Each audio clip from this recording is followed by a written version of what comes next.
Hey guys, let's dive into this 20 by 16 quad Cortex hybrid setup we have set up. We got a custom bridge, a bunch of stuff underneath. Let's go.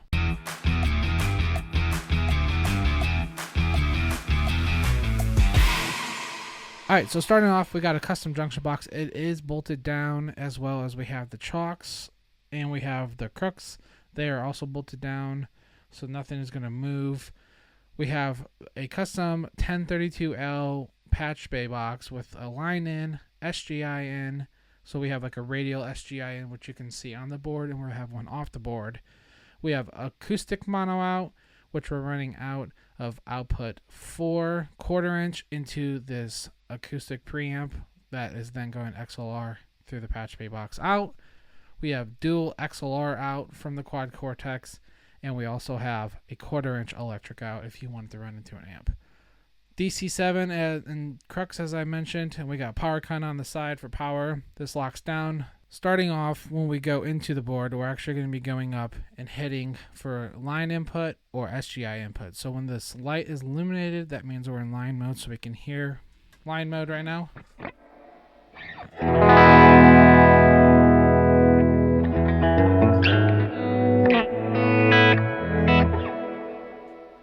Super easy. And then if we were in SGI mode and we clicked it, nothing would happen because we don't have the SGI adapter plugged in, but it's going to be for his wireless. So if he wants to run a wireless, basically he'll have this turned off, and then when, you know, at any moment if something dies or if he's at home playing and doesn't have the SGIs, he can easily just click line input and we got line. Then from there, what we're going to be doing is we're actually going to be going into an AC line. So this is going to switch between his electric signal and his acoustic signal, because that's where the line and the wireless we had to do a custom box. It's basically a dual AB box, is because at any moment, say he has an acoustic brought out to him that is on a wireless pack, he can easily just step on the box and it switches over to the acoustic side. As you see, I only have a reverb on that one, and then if we were to turn this reverb off, it would go back to the electric side, which is completely dry right now. As for the electric loop, we do have a send from the quad Cortex going into the Bloom, into the King of Tone, up to the Ernie Ball with the Chernobyl Tone tuner mod, out of the Chernobyl into the ARP87, into the R1 stereo, back into the quad Cortex. So he could easily put all this into the acoustic line if he really wanted to stack anything, or for tuning capabilities he could do that. But we just left this separate. We didn't want to do any splitting where this volume had to do it. We just want to do it at the box for the line input and then outputs. We have the Bloom compressor from Jackson Audio, King of Tone Analog Man. We got the ARP87 and the R1, which is also hooked up MIDI, so he can easily change presets if he wants, or he can just leave it as is. Got the onboard tuner, so he could hold down and he could tune from either input at the same time, and it will tune. Obviously, I don't have the wires connected, but he doesn't need to do any backup tuning or anything. If he has an issue with this tuner, he has this tuner here, which is really cool. Let's play through it a little bit.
let's jump on over to actually programming a preset with these guys and the R1 next. Alright, so we're going to go through a couple steps. What we're going to do is first is we're going to just do a whole new page just so we can see what it looks like. And we're going to do some routing. So the first thing we're going to do is we're going to want to do the electric section. So electric section is labeled for input 1. Acoustic is for 2.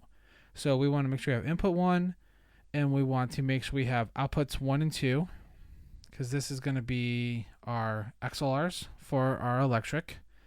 And if you also want to be able to do electric out 1/4 inch, like to say an amp or something, what you want to do is hold down on the screen until you see this drop down for a splitter or like a drop down. So we're going to want to do a splitter, drag it all the way to the end as far as we can.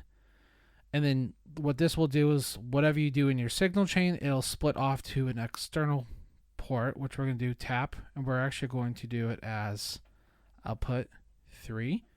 So 3 is going to be the 1/4 inch out. So you could go to a guitar amp like this. From here, this is where you can go and you can actually, you could grab an amp. So we'll go to the amp section. We'll just grab a British amp or something. We'll grab a cabinet, something like that. And then from there, you might be asking, well, how do I get these effects into that? So what we're going to do is we're going to tap it again, go all the way down, effects loop 1. We're doing mono out, so we want to send 1, but we are returning stereo. So we want to return from FX loop all the way down, return 1, 2. So send 1, return 1, 2. That will allow you to have a stereo mix out, and then this would obviously just be a mono mix from there. If you don't want to do stereo, you can just set it as a return 1, totally fine, but this will get you panning delay. If you did it in here, since the ARP isn't stereo, you would just have a stereo delay, reverb right here. Moving on, acoustic side, we want to tap, we want to do input 2, and we want to make sure we tap all the way to the other corner. We do output 4. Output 4 is going to be labeled at the bottom. That's going 1/4 inch out into our DI, out of the DI through to the house. So from there, we have acoustic signal. So we could easily tap on a cable on our line side. We could test our electric side. So as you can see, we're tapping it and we have electric signal. Click acoustic live. We can tap on it. We can hear the acoustic channel. Obviously, it could be kind of quiet, so we could put up a guitar. Grabbing a guitar, we can hear him better. Electric side. Really simple. All right, from there, we have the R1 set up for MIDI channel 2. So if you want to send it a PC message, say you're in scene mode and you're switching through, so we'll just label this like test or something. Okay, so we're gonna save this. We'll just put OA test guitar, save it. All right, so now we're in this scene. We're on A, and we want to jump over, and we want to add, maybe whatever you're doing, whatever you do want this foot switch to change an R1 preset. That's if you want different reverbs.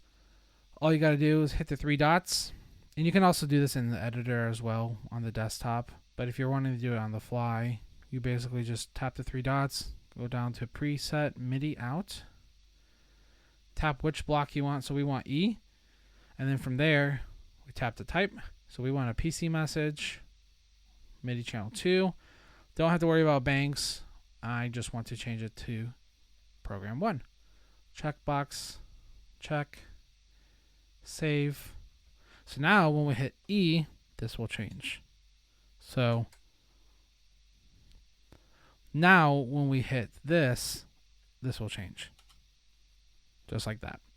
You can even do MIDI CC to toggle this on and off if you wanted to. As simple as setting up stomp switches to actually control this to toggle on and off. But you also have options in here to add those effects.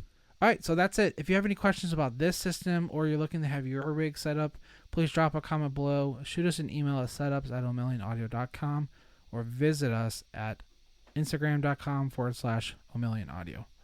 Bye, guys.